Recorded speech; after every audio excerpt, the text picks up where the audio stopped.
Dune Part 2 is about to hit theaters and you cannot miss this. Dune is going to be a type of phenomena that you cannot miss witnessing in theaters.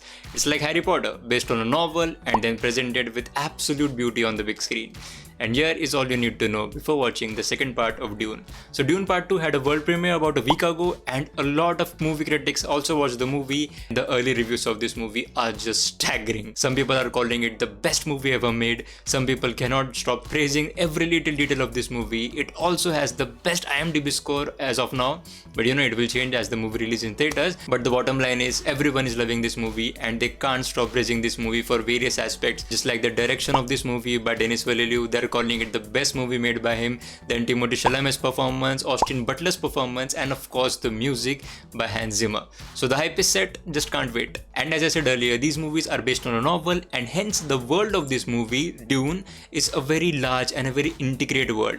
But if you look about the story of this movie, the story is mostly straightforward, but the world of Dune on the other hand is quite large and impressive. I'm talking about the first Dune movie, by the way. So alright, let's try and recap the first Dune movie in the most simplest form as possible. So the story of the movie Dune Part 1 starts thousands of years in the future in the year 10191. Now there are these two planets you need to know about. First is Caladan, the house world of House Atreides, and the second world is the planet Arrakis, where most of the movie takes place. Okay, now Arrakis is a desert planet where a very important substance called as the spice is found.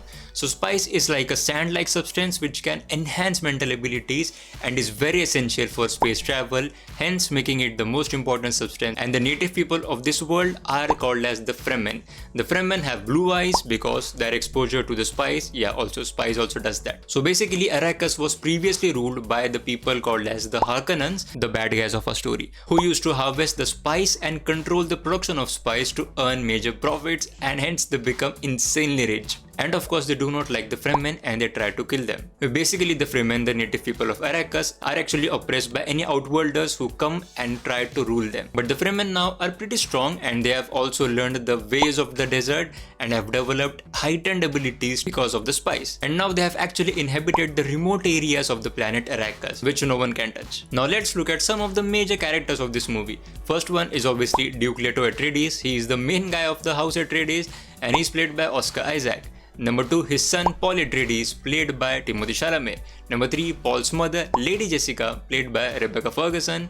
Number 4, Baron Harkonnen, the bad guy. Number 5, Stilgar, a guy from the Fremen, we'll talk about him later. Number 7 is Chani, played by Zendaya. She's also a key member of the story and obviously she is a Fremen. Alright, let's get done with the story now. Paul Atreides, played by Timothée Chalamet, is a special guy. He has visions of the future. He also has an ability called as the voice, which actually commands people to do whatever he wants them to do, and he actually acquired this ability from his own mother, Lady Jessica. And by the way, Lady Jessica comes from the family of Bene Gesserit, who can be considered as witches. They are pretty important to the story, by the way. Now one fine day the Emperor announces that Arrakis will now be ruled by the House Atreides and not by the Harkonnens. So the entire House Atreides lands on Arrakis, but they are faced with a bit of resistance by the local people, the Fremen. Now Stilgar, who is the spokesperson of the Fremen, strikes a deal with the Duke Leto Atreides that their remote areas of existence shall not be bothered. Further, as the House Atreides tries to settle down in this new desert planet,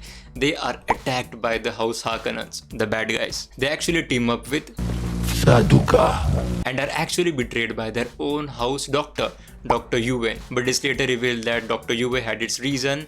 His wife was with the Harkonnens and he just tried to free them, that's it. But besides betraying the House Atreides, he does what he can so that Baron Harkonnen can actually die. But obviously that doesn't happen. Anyways, coming back to the story, in the attack almost every main member of the House Atreides dies, including Duke Leto Atreides. But the two main people, Paul Atreides and his mother, actually escapes. But here is a nice little twist. Further they learn the attack was actually orchestrated by the Emperor and the Harkonnens, and the Emperor ordering the House Atreides to run Arrakis was all part of a big plan. Now Paul and his mother go on to find the Fremen, and the movie ends with the Fremen actually accepting Paul and his mother. By the way, I left a very important detail out of this entire story, that Paul is destined to become a messiah for the Fremen people.